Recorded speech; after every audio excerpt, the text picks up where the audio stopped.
와룡봉수입니다. 자, 오늘 1월 14일 오전입니다. 미국 시장 얘기 잠깐 좀 드려보고 우리 시장까지 말씀을 좀 드려보도록 하겠습니다. 얘기를 들어보시고 도움이 되셨다고 생각되시는 분들은 구독, 좋아요 한 번씩 눌러주시면 감사하겠습니다. 자, 바로 보도록 하죠. 먼저 미국 시장입니다. 어제 미국 시장 같은 경우 PPI가 발표가 됐는데 일단 PPI가 뭐 역대 그 최대 통계 집계상 최대치를 기록하기는 했습니다만 전월 대비 상승률이 조금씩 둔화되고 있다라고 하는 모습을 보여줬죠. 지난 수요일 CPI 발표와 지금 그 궤를 같이 하고 있습니다.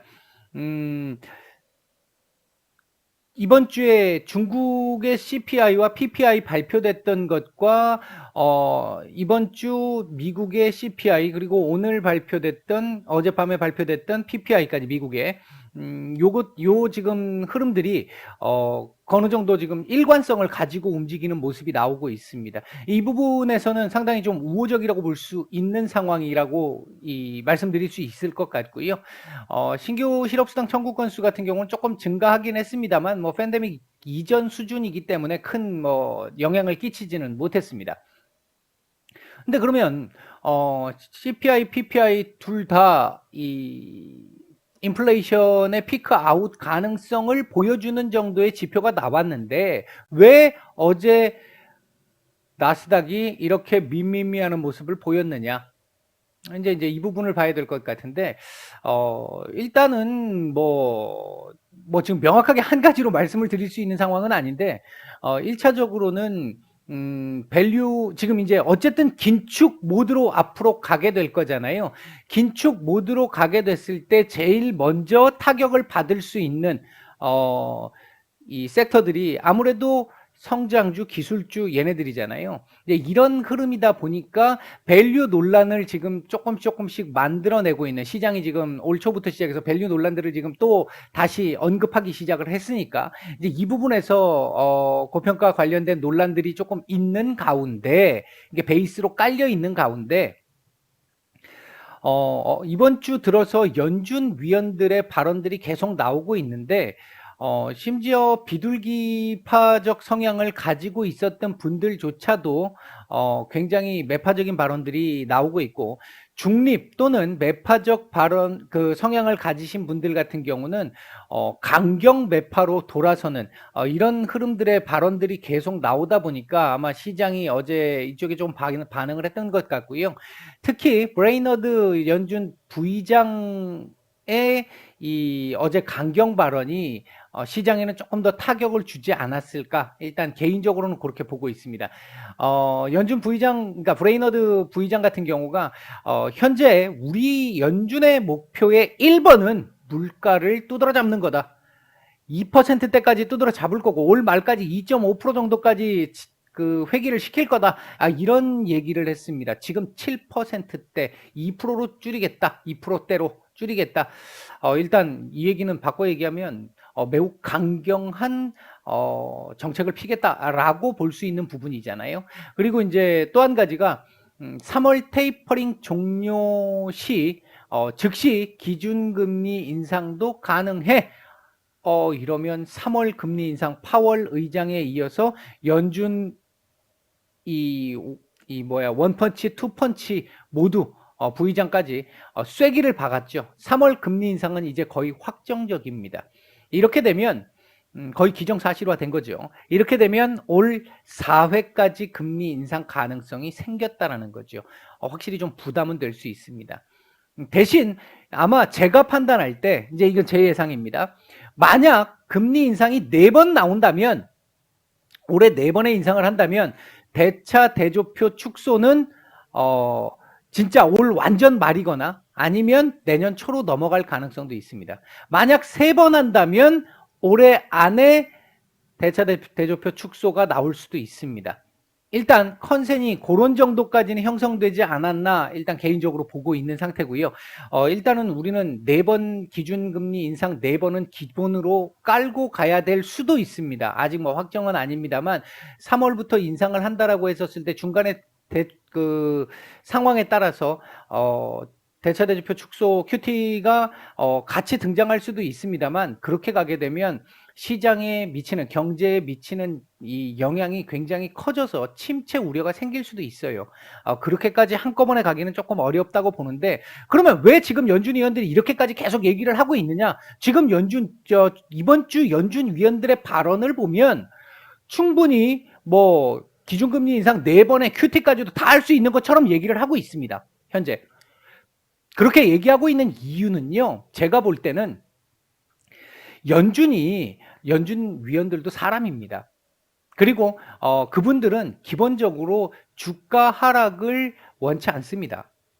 그런데 너무 물가가 많이 올라간다든지 경제 성장이 너무 침체된다든지 이런 식의 문제가 발생했었을 때 그 문제를 해결해야 하는 사람들이기 때문에 지금 물가가 너무 많이 올라가 있는 상태고 경제도 지금 제법 괜찮게 따라 올라가고 있는 상태잖아요. 이 상태니까 얘를 일단 줄여야 된다는 얘기입니다. 현재 물가 상승률이 너무 높고 오랫동안 지속되다 보니까 여기서 발생하는 문제점들이 굉장히 많이 나오고 있습니다. 미국 언론에서 지금 나온 얘기들을 보게 되면 뭐 내가 이번에 저쪽에다가 집을 한 채 지으려고 생각을 했는데 기존에 한 100만 달러 정도 예상을 하고 뭐 얘기 다 된 상태에서 그렇게 해갖고 지으려고 딱 했는데 최근에 물가가 계속 올라서 원자재 가격 올라가고 막 이렇게 해갖고 너무 많이 올라가다 보니까 뭐 지금 120만, 130만 달러 막 이렇게 달라 그러더라. 못하겠다. 이런 식이거든요. 이게 지금 일상생활에서 국민들이 이 물가 상승에 대한 압력을 직접적으로 지금 강하게 받고 있는 상태입니다. 이런 상태이기 때문에 이거를 누구려 들을 필요가 있기 때문에 지금 더욱더 강경하게 얘기하는 거고 지금 지표들이 높게 나오고 있으니까 강경하게 얘기하는 거예요. 그렇다면 2월, 3월, 4월 넘어가면서 인플레이션 지금 1월 달에 정점을 보여줄 수 있을 만한 어떤 지표들의 조짐이 보였잖아요. 2월, 3월 들어가면서 만약에 둔화되는 움직임 나오면서 조금씩 떨어지기 시작을 한다. 그러면 이 지금 1월 달에 했던 이 강경 발언들 조금씩 완화될 겁니다. 이 부분은 여러분들 잘 기억해 두셨다가 나중에 한 몇 달 뒤에 뭐 올 여름쯤이나 다시 한번 제가 이런 상황이 오게 된다면 말씀을 드릴 테니까 잘 기억을 해 두시면 좋을 것 같고요. 연준 위원들의 지금 발언은 지금 현재 상황에서 현재 시점에서 미래 사회를 예측했었을 때 강경하게 나가야 된다는 거고 강경하게 나가기 시작하면서 잡히기 시작한다면 그걸 굳이 계속해서 그 상태를 유지할 수는 없다는 거죠. 제가 드리고 싶은 말씀은 이겁니다. 그리고 이제 브레이너드 연준 부의장 같은 경우가 왜 이 비둘기 누나야가 왜 이렇게까지 강경하게 발언을 했을까? 올해 4차례 금리 인상까지 얘기하면서 왜 이렇게 강경하게 얘기했을까? 브레이너드 연준 이사였었고 지금 부의장 같은 경우는 바이든 대통령이 사실 연준 의장까지 앉히려고 했던 분이죠. 아니면 재무장관이라도.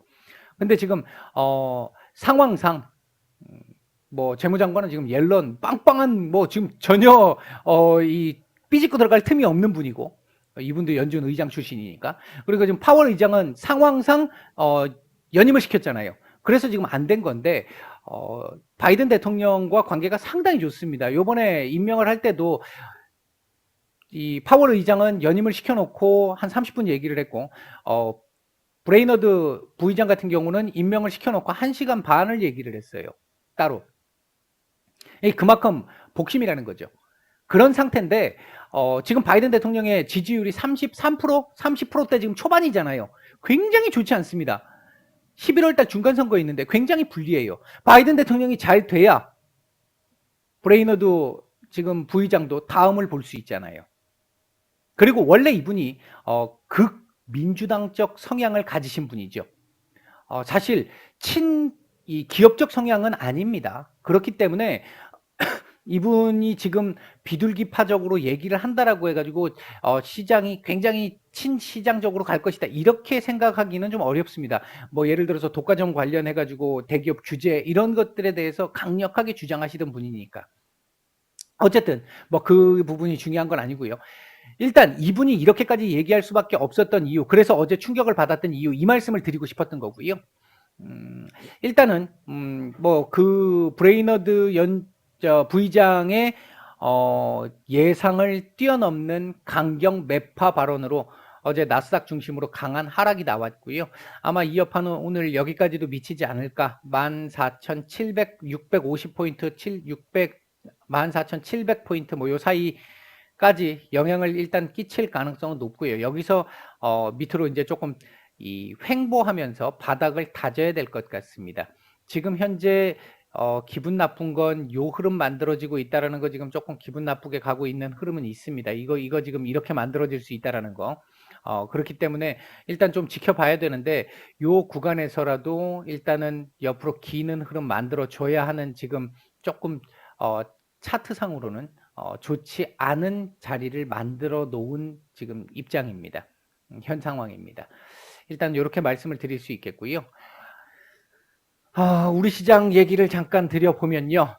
오늘 일단 조금 전에 금리 인상했습니다. 1.25%까지 이제 올렸고요. 팬데믹 이전까지 회복을 시켰습니다.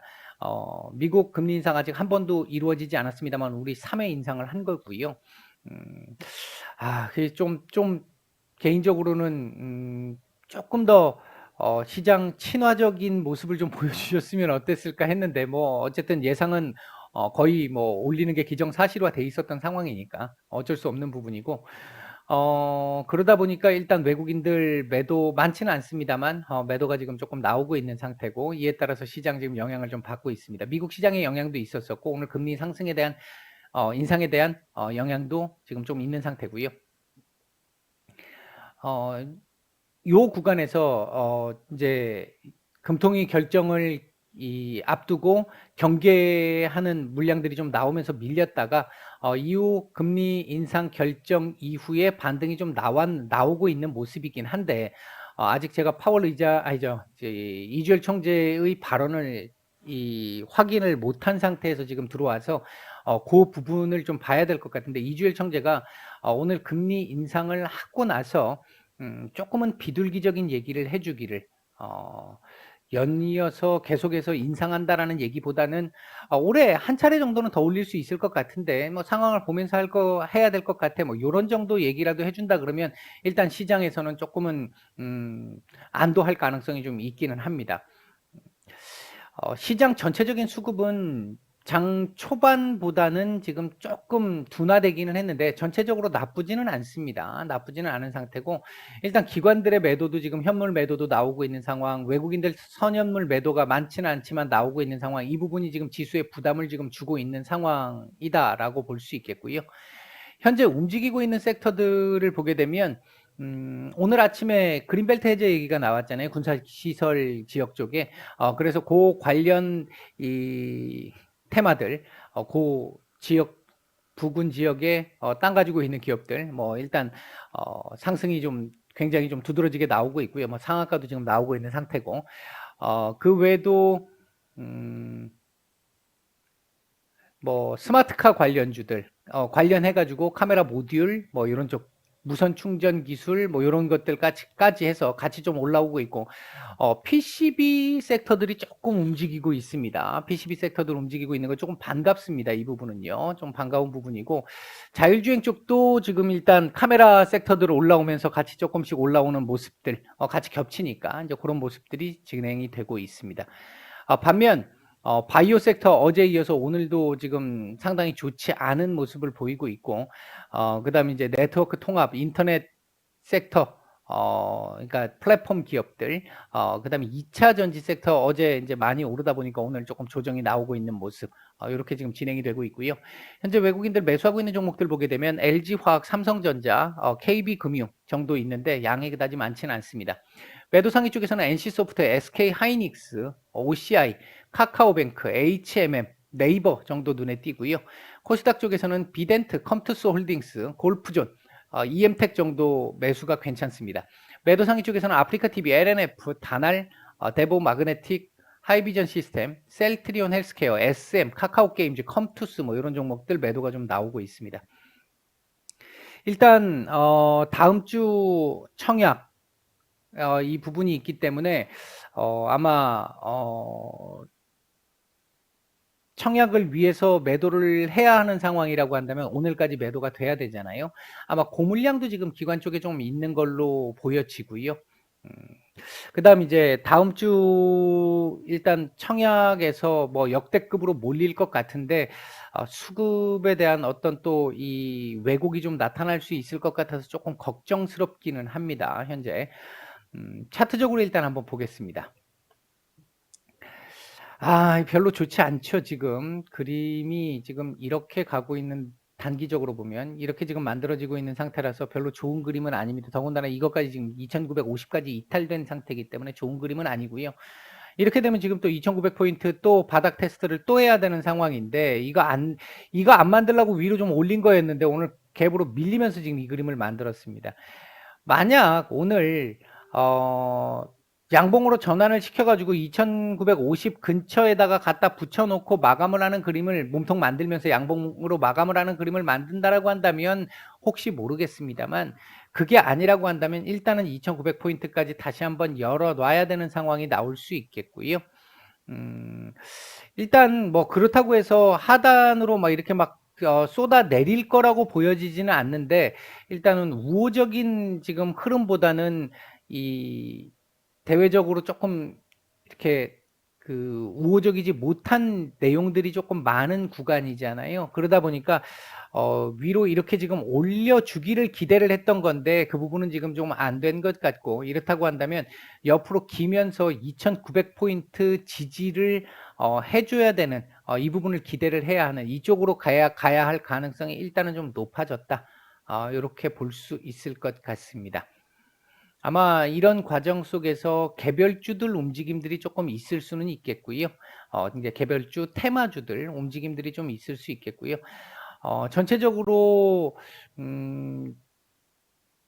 뭐 관련해가지고 관련 섹터들 좀 관심해서 봐야 될 섹터들이라든지 이 부분들은 제가 일요일 날 말씀을 드리도록 하겠습니다.